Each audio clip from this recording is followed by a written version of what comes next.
Diane and Mike, thank you so much for joining us as part of our Raising a Generation of Life Changers series. You two have raised two pretty incredible daughters, and I appreciate you sharing your wisdom as parents and mentors and grandparents in our community here. What do you think you feel is most important when we talk about raising a generation of followers of Jesus, of people who just change the world with being faithful to God? What's most important? Go ahead. Well, I just knew he was going to jump in and say something, so I don't want to cut him off. Most important about raising a generation, I think being there for them. Being there for them with their joys and being there with them with their sadnesses, and just following up with them and being a friend and a support for my own children, and also for those that we have helped mentor here in the church. Just letting them know that there's somebody there if they need them. I think that's probably the most important thing that we can do for them. Absolutely, so important. Mike, did you want to add to that? My mind's racing a little bit, but I think that in today's society, a lot of the kids are into themselves and they're not into community, and they don't have the kind of upbringing where they were outside as much as we were when we were growing up and doing things with neighbors. And of course, on the heels of COVID, it's been hard for kids to get out. But I think it's important that they understand that it's not about them, it's about community. And it's about building relationships with others and finding time to do that. And not just hello, waving to somebody, but finding out, what's their story and getting to know them. Yeah, that's so true. Mm-hmm. Part of our vows to the church when you bring your children before the church and they're baptized or they're moving through those milestones in faith, particularly baptism, is that parents will say that, part of the vow is by your example, by your teaching, by your witness, the child will grow in faith and become a follower of Christ. Do you remember in ways in raising your own kids that you all sought to be an example by your witness, by your own teaching to your own children? I think that it was not necessarily us, but the people of this church that were the examples for our kids.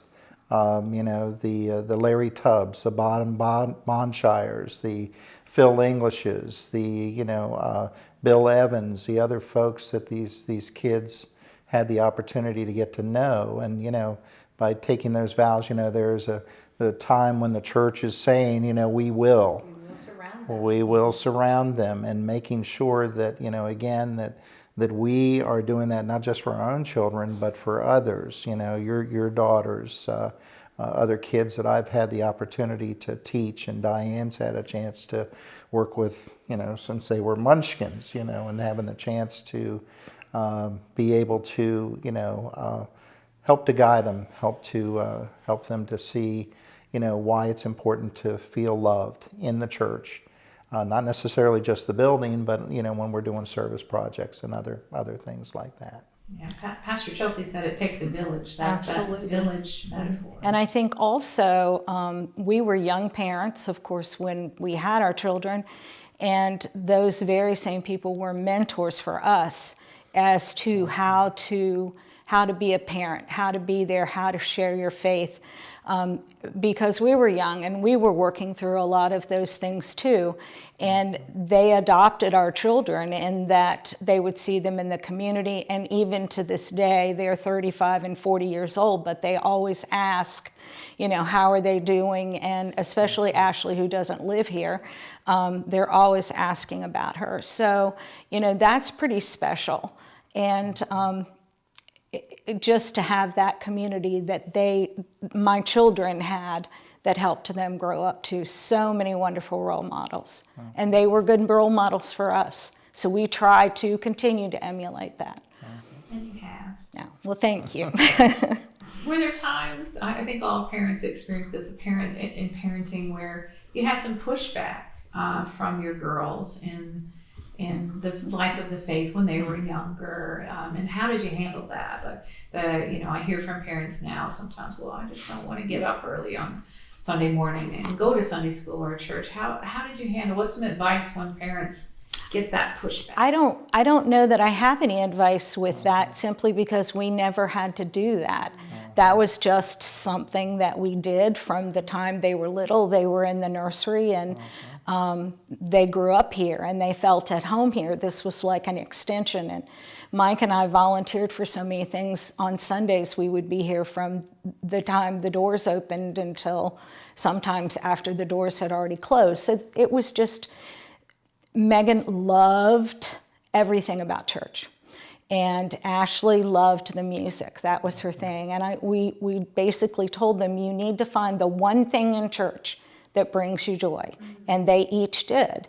And we supported them wholeheartedly with whatever that choice was. And of course, Megan picked everything. So that was really not a pushback. I think the pushback came a little later when they're adults and you can't really tell them what to do. And I have one that has her own way of doing what she does, but she still, the stuff is there. She feels it and she acts upon it. And so she does more with her deeds than attending church. So I really can't complain. She hasn't found a place that she feels comfortable. So, as you look back on parenting your kids when they were younger, and you think about it, I just think it's a wonderful example of community, because Diane, what you described as the kids being immersed in community, but you also described yourselves as being immersed in community. What gives you the most joy as you just kind of look back on raising your kids in the faith as such a central part of the community that is the body of Christ? What gives you joy as you look back?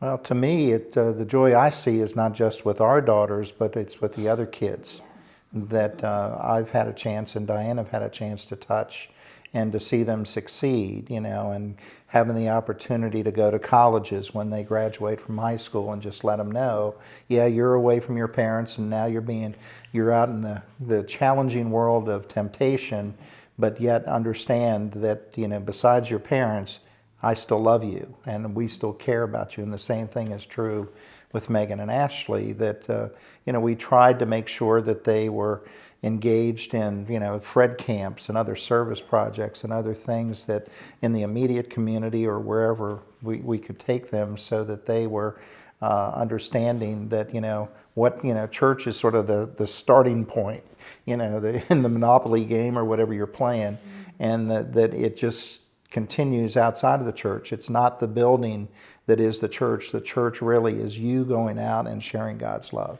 and letting others see that, and seeing the other kids succeed and go on and be successful, and even because of our age, seeing them be successful as parents, is gratifying. So y'all have a vantage point of the generational aspects of that.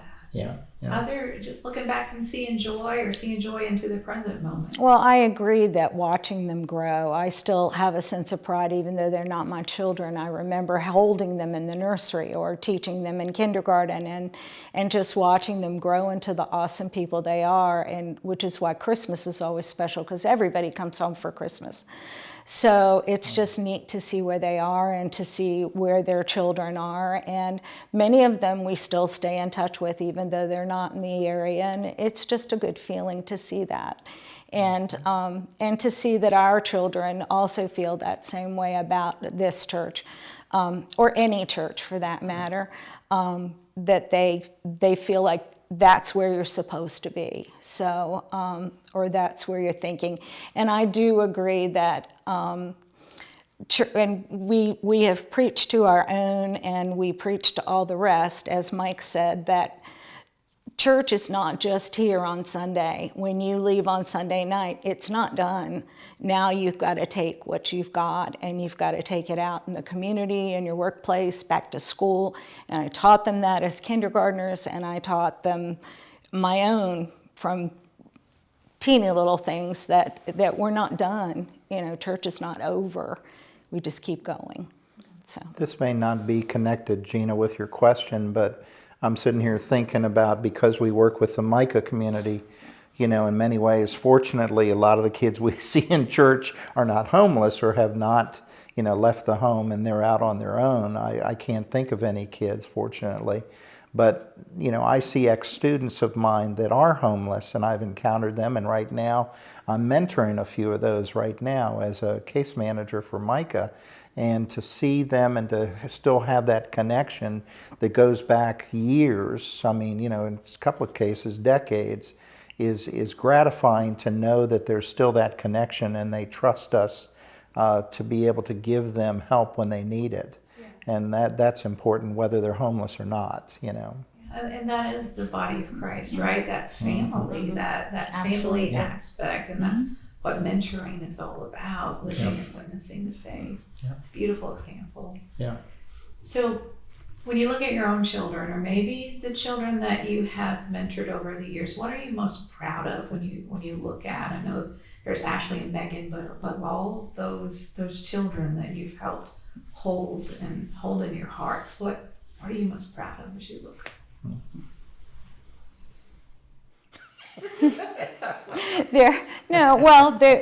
They've grown to be very well-rounded individuals.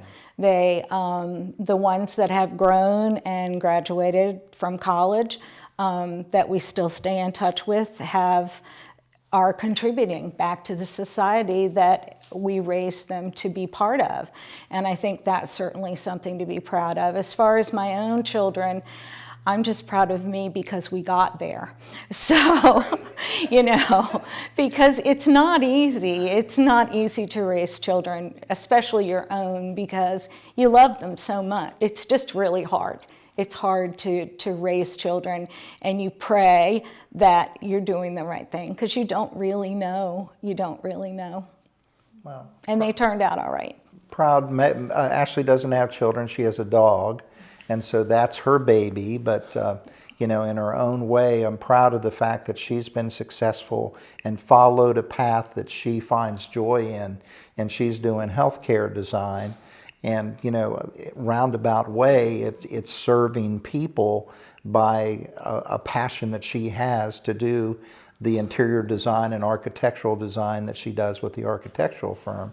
Of course, with Megan, the joy that we get there, most proud is the fact that she's dedicated to the homeless of the community, and she, her lifetime goal is to make, that there's nobody homeless in Fredericksburg. And she's very passionate about that in her own way.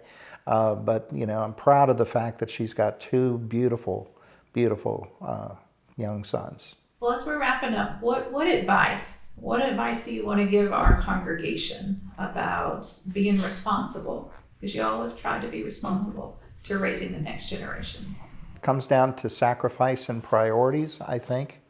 It means that, when they're looking for something to do and they don't have anything on their list, they need to think about, who can I be helping? Who can I be guiding? Whether it be an adult friend or some kids in the church, reaching out and introducing themselves when they see kids walking down the aisle that they don't know their names. That is so important. I think of Phil English, Bob Bonshire. They knew the names of the youth, and they knew that the strength of the church was in the youth, because again, that is our future. Without a strong youth program, David Carrier, and crew, your church will fizzle and die. I hate to say that, but that is the future of the church, and they're going to be parents. They're going to be, the leaders one day, and so. To see that, see a child walking down the aisle they don't know, go up and introduce yourself. With Ashley, she met Larry Tubbs and she called him the church guy. The crazy church guy. Yep. But to this day, that means a lot to Larry because, he never forgot that and knows that he had an impact on Ashley. I think as a parent, and the one thing that helped us be the most successful in building faith in our children and seeing them grow to where they are today is to be a part of it. Don't just bring them to youth group and drop them off. be a part of it, experience it, because we learned so much also from the experiences in doing them with our children. When we did Fred Camp, or Mike went to Petersburg several times, the thing was, we went too. We were part of it too. So if they were involved in something, we were involved in something, and just to be part of it. And I think that's good for the parent.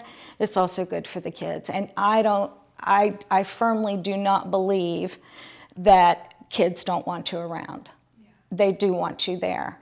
And I think that way you're being a part of other children and meeting them, and you're being a part of your own child's experience as they grow. And you learn a lot from it.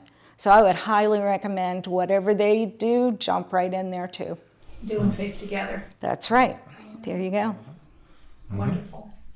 Thank you both so much for your time with us today. You're welcome. We so appreciate it. Thank you. Our pleasure. Thank you for all you do for God's church as well. It's our joy. Yep. Thank you. Yep. Doo-dah, they said at Camptown.